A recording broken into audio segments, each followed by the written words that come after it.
ask all your questions. For those who are here, I will come to you with the microphone so that also those at home can hear you. And for those at home, write your questions in the chat and I will read them out loud at the end. Thank you very much and have fun. Thank you. Can everyone hear me? It's a bit loud. Okay, good. Yeah, I usually speak so loudly I don't need a microphone. So let's start with avoiding costly framework upgrades. So just so you know, if your last framework upgrade took you an hour, then it's possible that this talk is not for you because it's not costly already for you. I'll try to use many different frameworks to compare also. If your framework is not mentioned, don't be upset. I do try to be fair though. So the advice kind of works for most frameworks, especially MVC frameworks that are tightly coupled into your code. So something that I hear very often is people tell me, I want to replace Zen Framework 1, but it looks like a complete rewrite. And to the untrained eye, it can seem like a complete rewrite. But I have migrated many applications from and to various frameworks. And indeed, there's a way to reduce the effort. So there are some techniques you can use. And so I just want to share my experience so that your next upgrade will be trivial.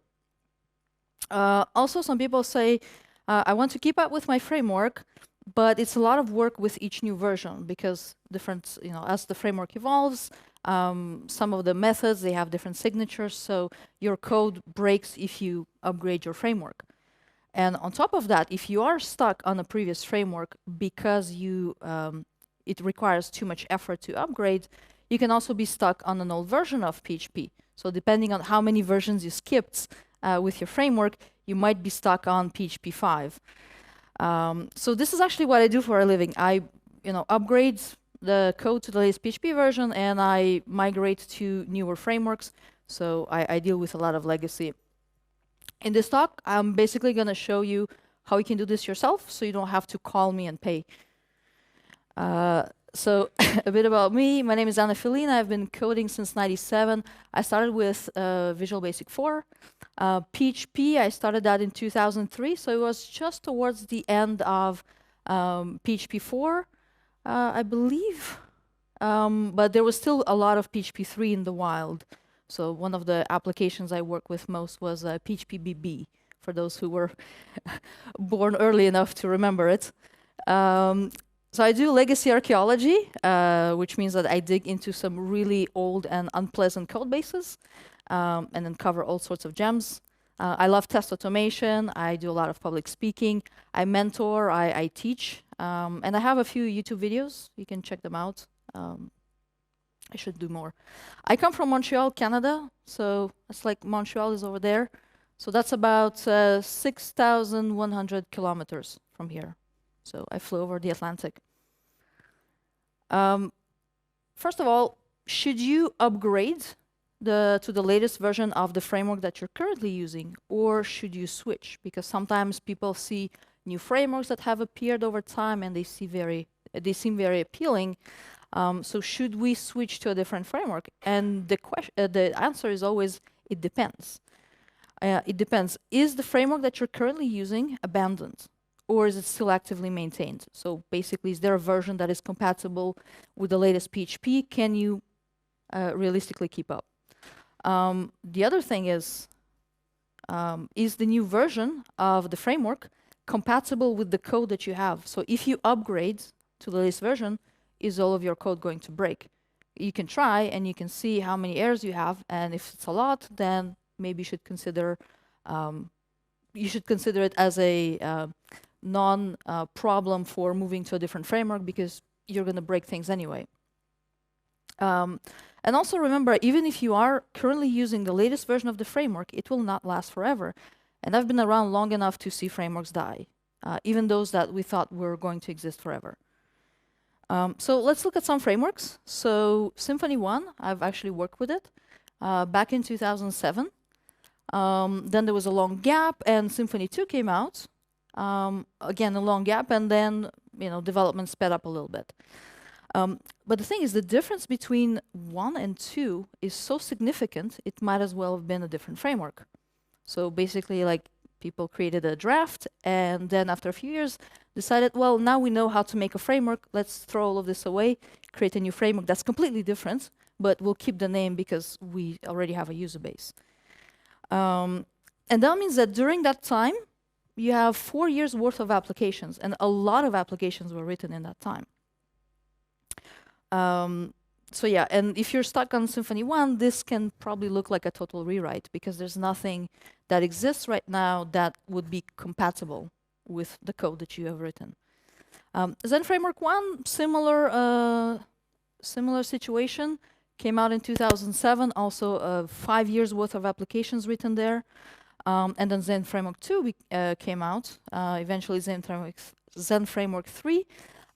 Zen Framework 3 is still around, it's just that it's under the name of Laminus. So it was basically given to the community to maintain.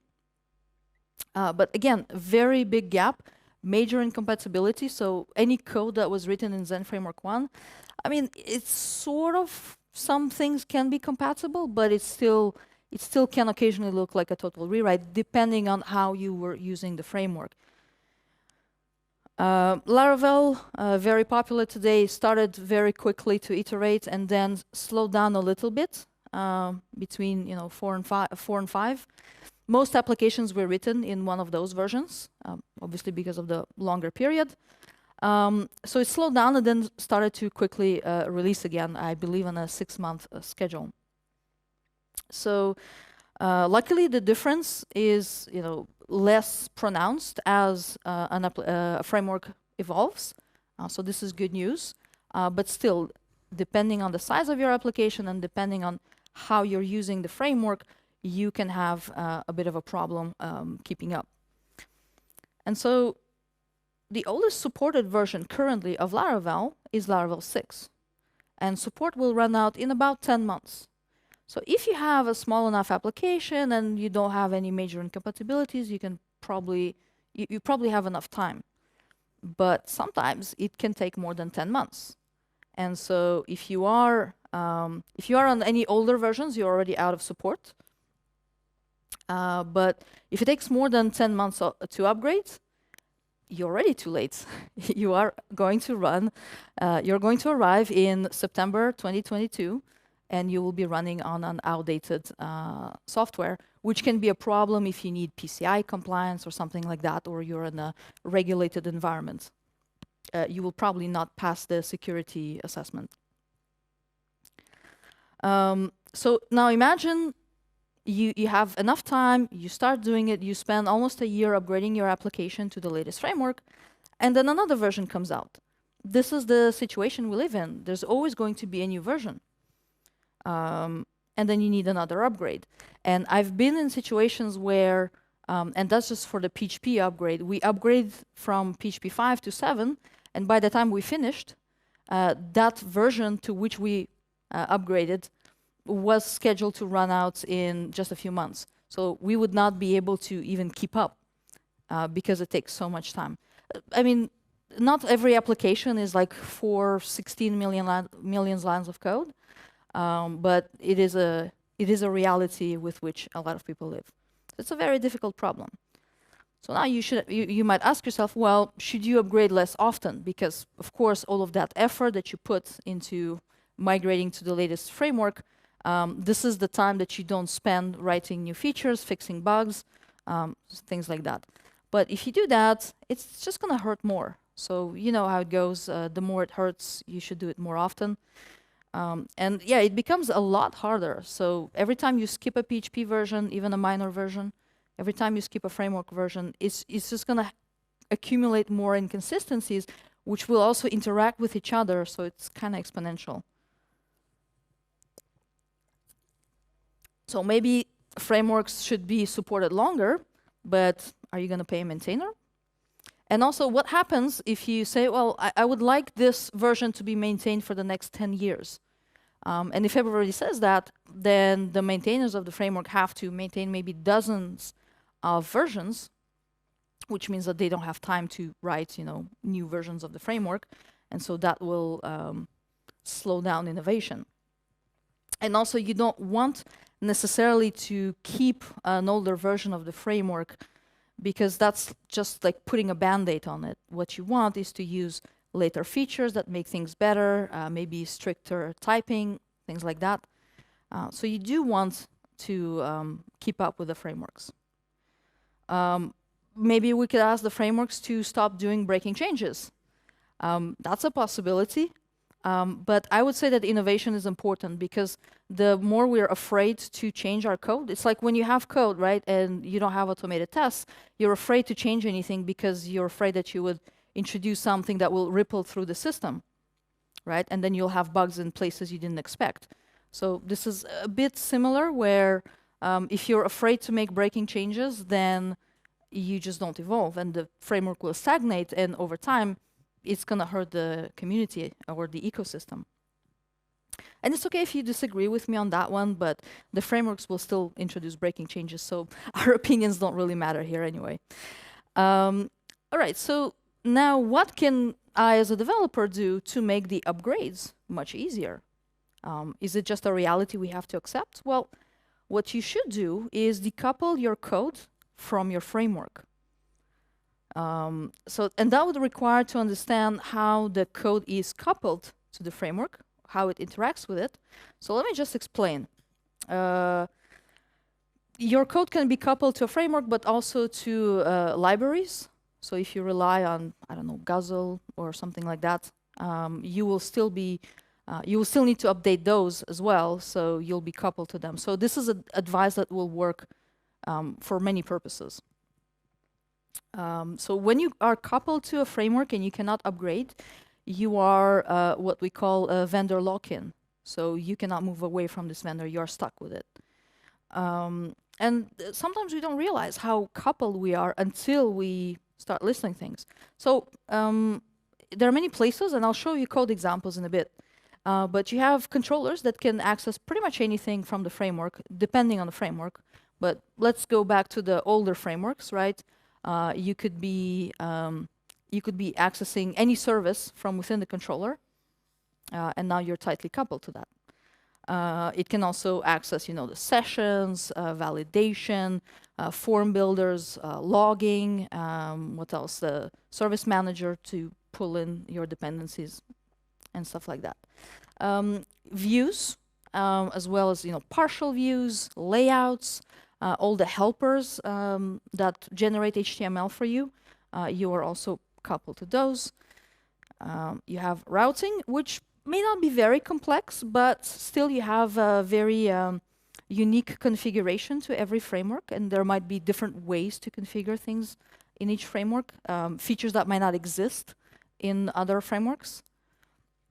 Like, for example, in Laravel, if you put an ID of an object as a parameter, it could load that model for you. That doesn't necessarily exist in all the frameworks. So you have these unique features, and you become tightly coupled to them. So frameworks often provide their own ORM, not always, or you can also rely on an ORM independently of your framework. You're still coupled to that. It lets you map objects to tables and build complex queries using the query builder, which forces you to interact with a lot of different methods in a unique way. And some of the, especially anything that follows the active record pattern, they would also provide validation for your objects very often. And so if, for example, I did a migration from Doctrine 1 to Doctrine 2, and I found out that a lot of these features just went away.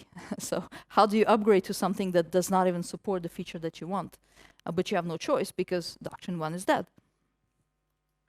And also, there's a ton of utility classes that may not exist elsewhere. And so each framework also does all of these things in such a unique way through either configuration or how you extend the classes, which can be completely incompatible with other frameworks. So the most obvious coupling, I would say, happens in the controllers, and it's especially bad if you have fat controllers, and if you don't use dependency injection. So I see this extends abstract controllers. Oh, this is, by the way, this is an example that has been taken from the first few pages of the Symfony 5 manual from the documentation. And you see it extends abstract controller. Great. This is how I know you are tightly coupled to the framework. Because now I know that you now have access to a variety of methods that are inherited from the abstract controller, which means that you have access to services and all that stuff that is just magically pulled in. So let me show you. There's the lucky controller, there's the abstract controller. Now the abstract controller is your window to the entire framework. Your entire framework needs to be bootstrapped for this to make sense. You need all the configuration loaded and merged, and the development environment versus all of this, all of these overrides that you could have. You also have the service container, which needs to be set up with all its configuration. Template files will be loaded if you call render. So it just gives you access to so many things. Now your entire framework needs to be ready, which also means that this class is probably not unit testable. I mean, you could unit test things, but because some frameworks do allow you to mock some of these things, but those testing frameworks are unique to the framework. So you're not coupled to them. And so if you move away from that framework, you also lose that tool. Instead of relying just on PHP unit, which is the most common one, you are now bound to that testing framework, those specialized tools. So you have even more vendor lock-in, by the way. But what are we gaining from extending the abstract controller? Well, really, it's just access to all these methods or properties within it. So we can't really mock the render here, okay? Let's assume that this is the only place where we use something from the abstract controller. We could try to mock it, but that doesn't make sense because if it's protected, that means that you will have to make it visible programmatically. So you would have to change it to a public method, which is pretty hacky. And also you would create what's called a partial mock, where you, so the lucky controller is the subject of your test, and you're gonna mock something on the very class that you're testing. And that's just a way to shoot yourself in the foot. So it's not a good practice, please don't do that. You should not mock a method that is part of the class that you're testing. You should not isolate basically a class from its parents. But by extending it, it now becomes part of the executable code. But if we look under the hood, all the render does, it grabs twig from the container and it forwards your arguments to it. So we're not actually gaining much, it's just a tiny little shortcut. But we are making things very complicated in order to benefit from this, these 3 lines of code. I mean, they're nice, but they come at a cost of maintainability. So the solution to that is to use dependency inversion. And what's great is that you probably already know about this, but if not, it's something that most major frameworks provide today. And what it allows you to do, instead of extending things in order to gain access to these services like Twig, you inject them into the controller and you let the dependency injection container to instantiate it with those various services in the constructor, so they become available to you. And I'll show you some code in a minute. So because we plan to render stuff, we're gonna pull in Twig. Now I could inject the Twig class directly, so we become separate from the framework, but now we become coupled to Twig specifically.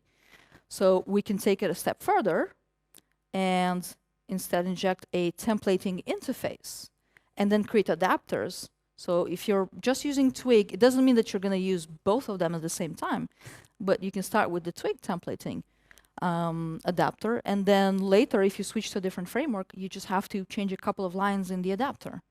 And now all of your controllers, and you can have thousands of controllers, now all of them will continue working unchanged. So you go for the smaller change. And so, yeah, and also the Twig templating engine can evolve over time and can change which arguments maybe you need to pass or which methods you need to call. So it can also change. And you can just tweak, again, that little class there. So the implementation of that is very straightforward. You create an interface. In this case, we only need one method for now for rendering, and we just pass we expect the template name and the data. The data is the array that you have there, all the things that you want to put into your template. And so any adapter that you write will have to basically just implement one method. And so here, the implementation is for Twig. So the Twig templating, let's call it, implements the templating interface. And that's where the injection happens, so in the constructor. And if you're not familiar, like you don't understand why the constructor is empty, this is a PHP 8 feature. Basically, by putting private in front of it, it automatically becomes a property. So you don't need to declare it as a property and also assign, this twig equal, $twig. So this is very nice. So just save a few lines of code. So we'll inject that, and now we can implement the render method. And in our case, it's pretty simple. It's even the same name. But for something else, you might need to maybe instantiate an object instead of a data and then pass it there, maybe call several methods. So it really depends on what you're using. For Twig, it's pretty straightforward. For other stuff, you might need to change that method. So you'll just create a new class that implements templating, and you'll put whatever you need in there for maybe Laminus view or whatever other rendering component you use. So this class now is an adapter between our application code and the Twig templating engine. So when we call render from our controller, we can continue calling it exactly the same way, and we can just move whatever implementation is underneath when we switch to Laminus or something else. If Twig, for example, becomes abandoned in the future. Right, so we go back to our controller. Now we can drop the extends, we don't need it. What we're going to do is we're going to inject our templating, and our dependency injection container will be configured that whenever it sees templating in the constructor, it will inject whichever concrete class that you selected. And now we just need to call rendering. So on the dependency there. So this templating rendering. So now we don't depend neither on Twig or on the framework.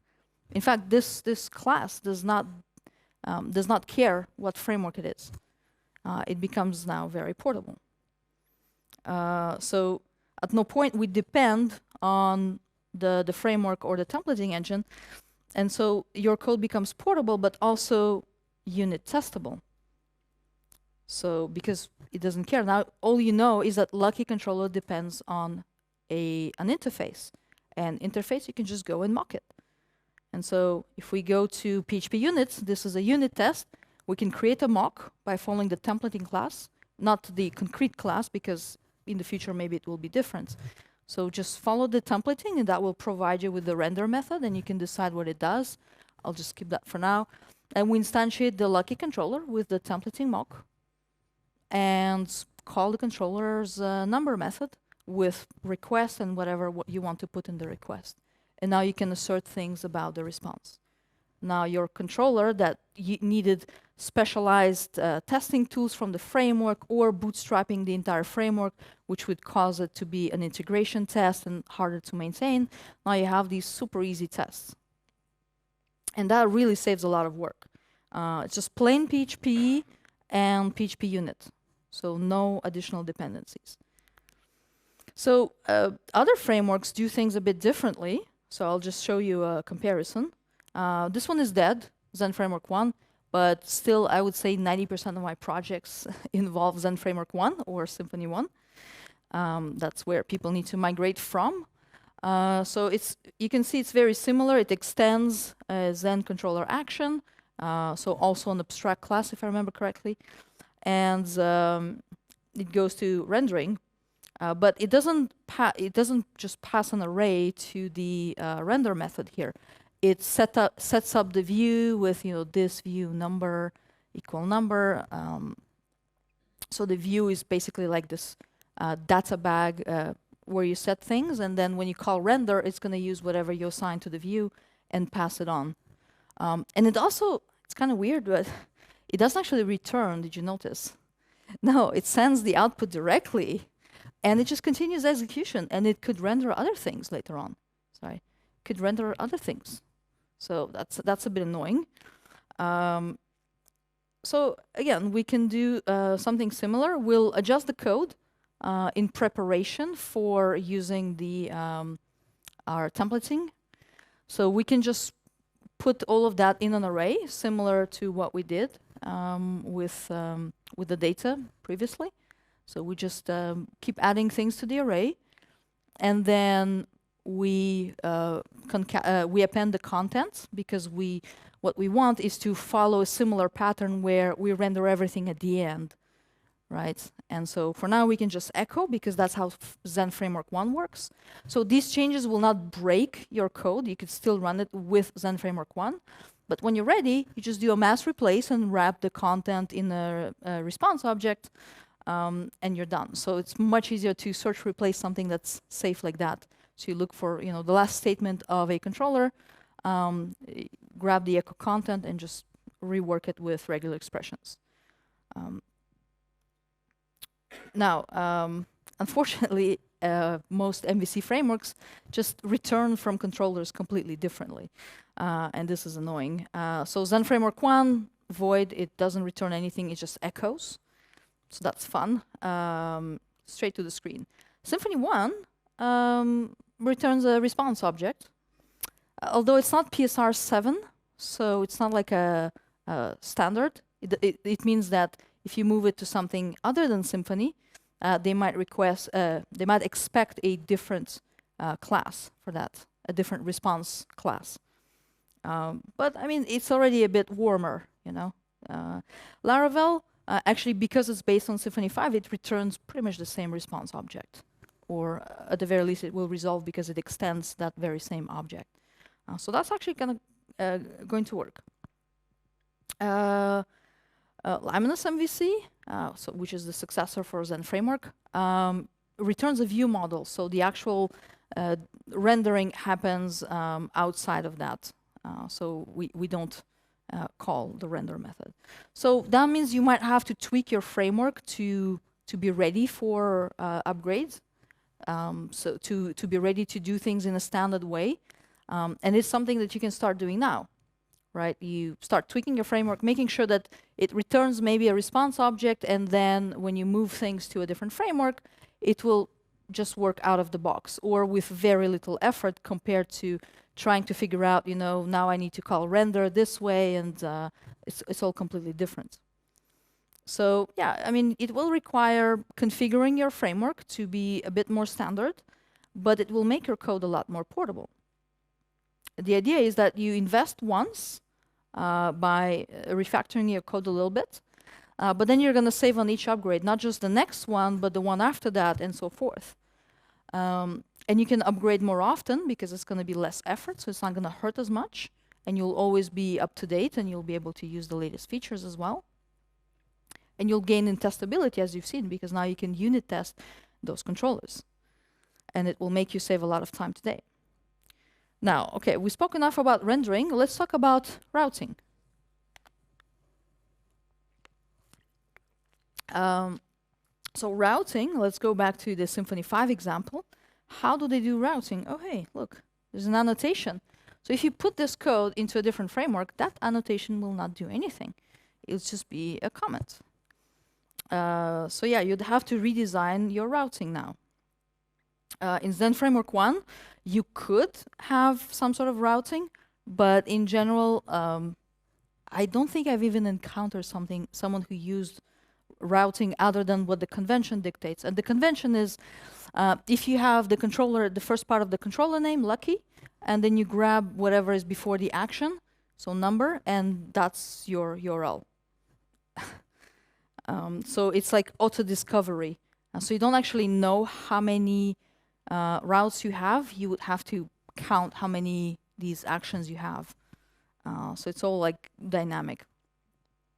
Symfony 1 also depends how it's configured. By default, you have something very similar, but you could also define, additional routes, more complex routes in the YAML there. Everybody loves YAML, right? In Symfony 5, there's more than one way. You can do annotations. As we've seen, you can do attributes. More recently, you can use XML configuration files, but also PHP configuration files, and also YAML configuration files. So it may or may not be easy to migrate that to a new framework.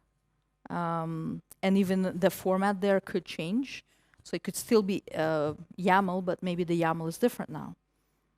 And so if we compare the YAML between Symfony 1 and Symfony 5, which is a bit unfair because they're really, so far apart in terms of time. But still, you look and the parameters are handled differently. The controller is specified this way, whereas in the other, you don't need to specify the controller. It's just automatically discovered. Like we know we need to search for the blog. So the blog module in the list action. Yeah. So typically what I do for routing, unfortunately right now, I actually write scripts that read whatever original configuration there was and just convert it to whatever I need to be. It's a bit of effort, it's tedious, but it's not too bad. I mean, it's generally faster than try and figure out the routes by hand, which is like, yeah, the only other option basically that you have. Unless we invent a PSR for routing configuration, that would be nice. And I did speak about that 2 weeks ago at another conference, and then the FIG contacted me, and then I got dragged into the conversations like, could you give us a proof of concept? So I guess I've, inadvertently volunteered for that. So there might be one now, but I will have to convince people and do the politics. So currently assessing various frameworks and see what they have in common in terms of routing configuration. Not the routing component itself, the routing configuration, so that you can configure things in a standard way and plug it with any other routing controller and don't have to change your routes themselves or to which controller they point. That would be nice. And now for the controversial part of the presentation, ORMs. So I used to love them. Not so much. I find that they now get in the way of maintainable code. And I think it's controversial because a lot of people swear by them. And so this is like considered heresy, I think. Let's look at Eloquent 8. Let's see what the problem is. So here we have a class flight, which extends model. Again, we're extending something from the framework. That's where we become very coupled. That gives us access to methods such as save, so we can persist the object at any point in time. And surprisingly so on some occasions. So yeah, it allows us to save, and it brings about the same problems when you extend, from the framework. It becomes now hard to test, because in order for this model to work, because it connects to the database, you need an active database connection, and that becomes hard. So yeah, and if you want to, maybe the framework tools provide some ways to mock stuff, but that, again, you will become vendor locked in. Would you like to join us or speak outside, guys? Hello? Thank you. So yeah, if you are going to use the ORM-specific framework tools, you might just get even more vendor lock-in, and that will make your tests not very portable. So just to show you a little bit what happens inside there, basically you override a whole bunch of protected properties. So you specify, what the table name is. You can do fancy things like specify the date format for every columns of that type date, how they will be formatted. Features that might not exist in other ORMs. So that class, if it has a lot of logic related to your application, now becomes not portable. And yeah, and some of the features cannot exist, like the date format or validation and stuff like that. So in Doctrine 1, very similar approach. Also extends the doctrine record, which gives access to different methods, and possibly the same methods but different behaviors of those methods. So you don't really know what's going to happen. Like, let's say you want to save an object that has lots of relationships. what's going to happen if one of them is null. I mean, it just does a lot of things that you might not be aware of and get into interesting situations if you try to migrate it to a different ORM. So instead of protected properties, you have the set table definition function or method, and then you can call the table name, and you can specify the columns that you want there. Then you can have another method also where you can set up the relationships between the different objects, and more methods for validation, the pre-validate, post-validate, pre-persist, whatever. A whole bunch of methods that don't mean anything for another ORM. In Doctrine 2, annotations. Great. So again, not portable to something else. But you can specify the table name, and then you have properties with additional annotations, and you can specify what the columns are, what the types are, and to which column name they correspond in the table. But on this object, you can no longer call save because it doesn't extend anything. So what you do in Doctrine 2 is you take this, what they call entity, and you give it to a service that handles the persistence of it. So that service needs to be available. So it's a bit different, like you let someone else persist it versus with the active record pattern, you can tell the object to persist itself and it's aware of the database.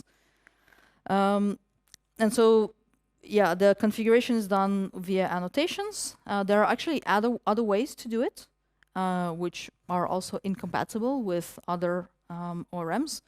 You can do them in XML and YAML, I believe, as well. So there are many ways to configure things. And so it's always a surprise. Not only is the framework a surprise, but also how people chose to use the framework. It's great to have flexibility, but you can have lots of surprises there. So do you really need an ORM? Maybe you do, I don't know. I personally don't use them anymore. I find that the maintenance effort overweighs the advantages. So I just write my own queries, you know. I create a flight repository, and it can generate a flight object or something else. Well, in the traditional sense, you would have this repository, and it will need configuration to map the flight to the table and all that. But I can also do it myself in plain PHP. Let's say I create an object called route, because I don't need the entire flight, right? Sometimes I just need to know the route. So the route would be origin and destination. So the airport from which I depart, which will be MUC, and I will be headed to YUL, which is Montreal, quite soon. So you can have that object with just a subset of the properties that you need. You don't necessarily need the entire flight object. It doesn't have to correspond to your table.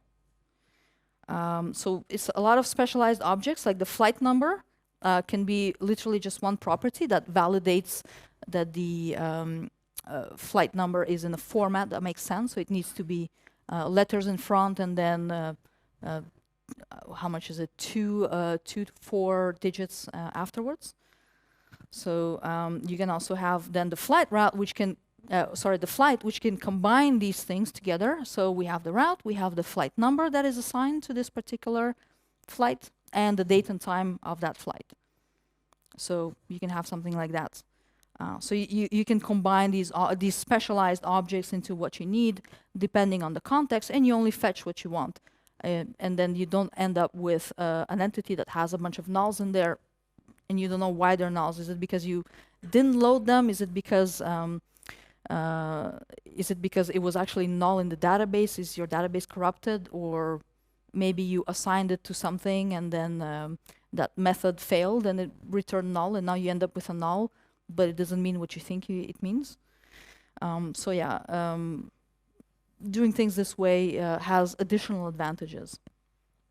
And you're also decoupled from the table structure. So here's a simplified example. This is how I would implement the flight repository. I would actually have an interface for that with the find by route method. And then I would say it's a database flight repository, or maybe I want it from a CSV or whatever, from an API. Maybe I want to fetch it live all the time. So it's really up to me to decide where I want to get it from. So that makes things a bit more reusable. And so I want to find by routes, based on the airport of origin and airport of destination. which I can also, instead of putting strings, I can just call them airport and just put it in an object that will make sure that it's 3 characters, all uppercase, for example, so that's always standard. And then I can prepare and execute a query. I can use plain SQL if I want to, because the problem with some of the query builders is you have a special syntax, especially like DQL, where instead of putting the table name, you would put the name of the object and the name of the relationship the way it was defined. So you kind of have to dig through the files and also through the documentation for that ORM to try and figure things out. But you can just do plain SQL, it works. And then you execute it. And then I just, I can take the rows and I can just map it to an array of rows, and they can map it to an array of objects. And the object can be like flight from row. So I define my own mapping there. So I receive an array and I can decide what to put there in the flight object. So I control everything. This is just plain PHP all the way. So that means this is portable. I can take it and put it into, actually I don't even need to take it, I just swap the framework and this remains completely unaffected by the framework upgrade. And it's all very testable. Because now if I inject a flight repository somewhere, I just need to mock the find by routes method. So that means I don't need any configuration also, so I get rid of that. No need to worry about configuration being not portable.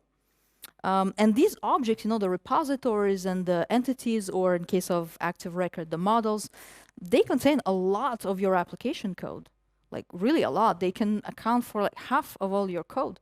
So if you don't need to port them to your new framework, you gain a lot of upgradability. So you just reduce that effort. So if I could summarize the most common ways in which you might be tightly coupled to your application, whenever you extend a class of your framework or RAM or library, you become tightly coupled to it. When you statically call or instantiate a framework class, because now you cannot modify, when you're calling it, you're bound by the method name and the arguments. And when you instantiate it, same thing, you're bound by whatever you need to provide to the constructor.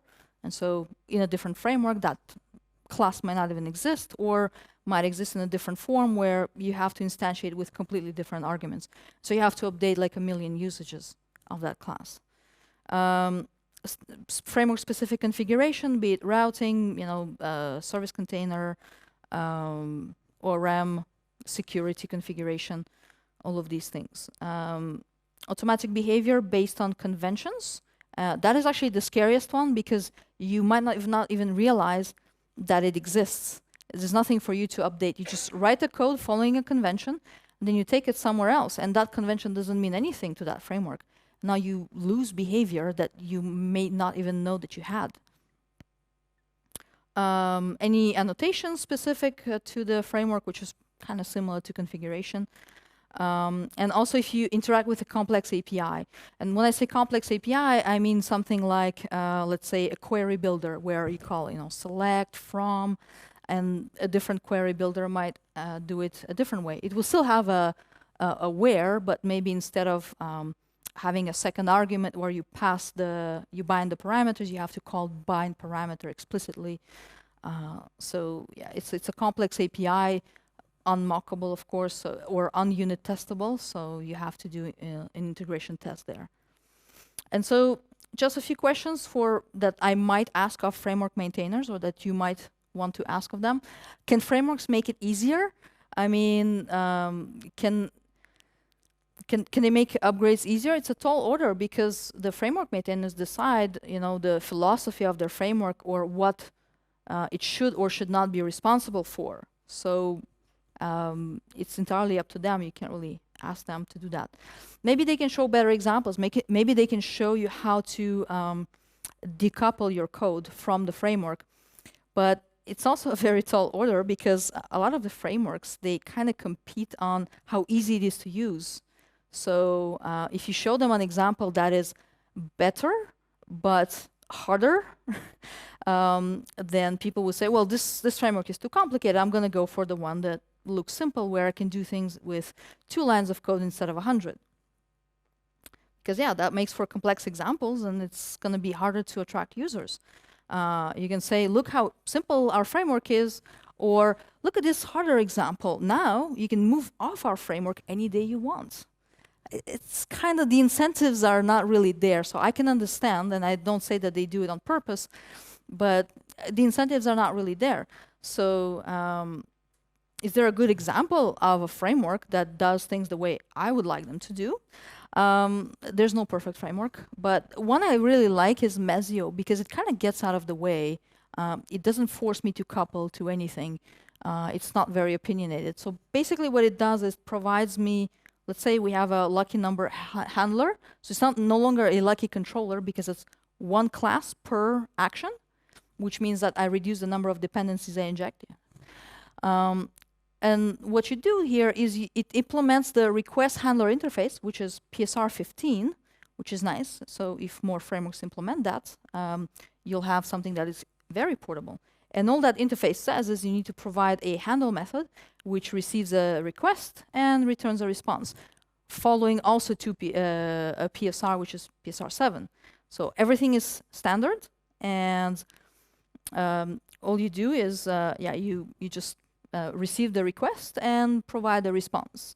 And that's it. It's code that is easy to reason about, because a request comes in, you handle it, which means you do the action, the one thing that it was designed to do, with very few dependencies. Because, you know, if you have like a big controller with 5 different actions there, one sends an email, the others don't. So now you put in a mailer, but you're only going to use it in one sort of mutually exclusive path.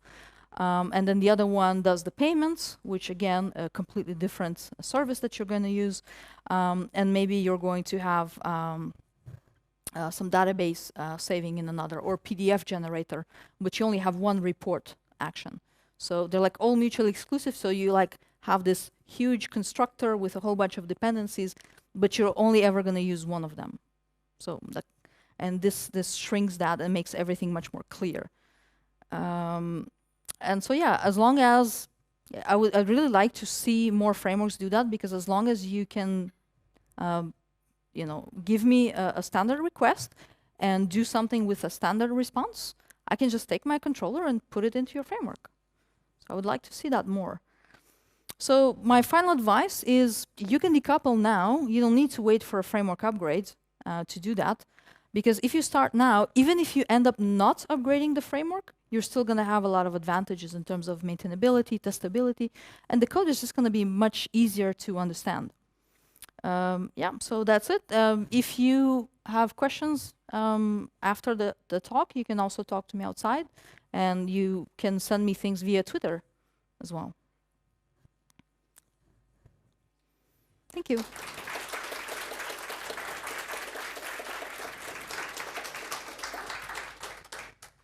Are there any questions in the room?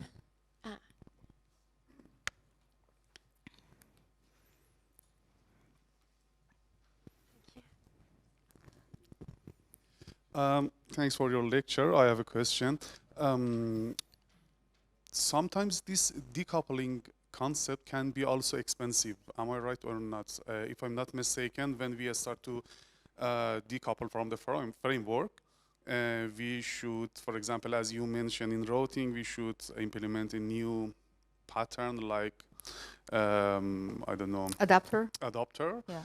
And Yeah. Imagine a new developer wants to join us and continue with this whole concept. It could be also expensive. You think something like this or not? Yeah, I mean, it is takes time, expensive to take legacy code and make it, you know, more decoupled, more testable. It is going to require effort, but you have additional benefits in, you know, not just for the upgrade. Yeah, I mean, there's no way to not do any effort. But I find that the benefits far outweigh any of the cost, because once you do start to upgrade your application, after several years, you're going to see a lot of saved efforts. But also in the short term, it's going to be more testable. So you're going to increase quality, which means you're not going to spend weeks and weeks, fixing bugs. Like you fix a bug here and then it appears there. People just don't realize how much time they spend on that. So I do believe that if, after a bit of practice, it becomes also second nature, and it will become less effort. One more question. Yeah, and then we can switch to Twitter. So from the presentation, I take that if we use more and more features of the framework, that it provides the ease of use or ease of writing the code, the more we are coupled with it. So maybe the question is, do we really need a framework that offers such capabilities, and instead use a shell or something that would enables us to add any feature that we need? I mean, yeah. It's kind of You don't really need a framework in the end. If you write your code well, you don't really need the framework. The framework provides some sort of conventions, and it's something, a portion of it becomes then familiar for new developers, juniors maybe who join the project, who have read the documentation for that. So there are advantages, of course, but there are also very lightweight frameworks that kind of, get out of the way and are not too opinionated. So yeah, you don't absolutely need a framework. I've built many applications without frameworks, and they're pretty well tested, and they didn't require much effort. And there are also 2 questions in the chat. Maybe I read them and then we see if there's... Okay, so one question is, how do you guarantee to your customers that the upgrade is successful? Then another, I meant, how do you prove that nothing is broken on some page? Yeah, well, if there are no tests, it's really hard. But the thing is, your code is not unit testable. I'm pretty sure I have a talk on that, though. Or if not, I will write one.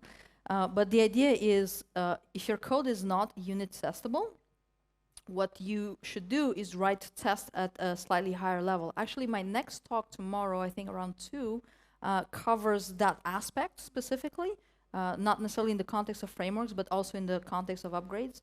So you can interact with your application at the level of an HTTP request, and then you can create a test suite using that. And that means you don't care about the version of the PHP it's running, you don't care about the framework that it's running, and so you can execute it you can write it for the old code, and then as you migrate, you make sure that these tests keep passing, and that's how you know that it works. And then you check your error log as well. Okay, thank you. And the other question? Most frameworks around are created to provide rapid application development and therefore offer shortcuts like automatic routing, automatic dependency injection, and so on. But if we are going to drop these facilities, is there actually a reason to use any framework at all? Yeah, well, it ties a bit into the question. I would say that frameworks, when people say it provides rapid application development, I would say it provides rapid beginning of a project, but as the complexity grows over time, that is quickly eclipsed. So you have to be wary of using those shortcuts. They only work for the first maybe few weeks of a project, and then it starts to grow and you realize how difficult it is to fix something without breaking something else, where now you need tests, but you can't really write tests, and then when you are ready to upgrade, well, your application is not ready for upgrade. You have to invest significant effort. So yeah, I mean, frameworks have their use. There's a way to leverage them, but it's a balance. So every time you use a shortcut, you lose something. I would say you could construct basically your own framework by using independent components, because if you have routing and you have dispatching, and then it goes to a standard controller, you're not really losing much facility. You just have to learn a few concepts, but they're not really hard to learn. And most of the effort of learning them, most of the effort is learning and practicing. But once you have done it a few times, you realize that this is actually easier. That's my opinion. Okay, no more question in the chat. Is there some other question here? No. Okay, then thank you very much. Thank you.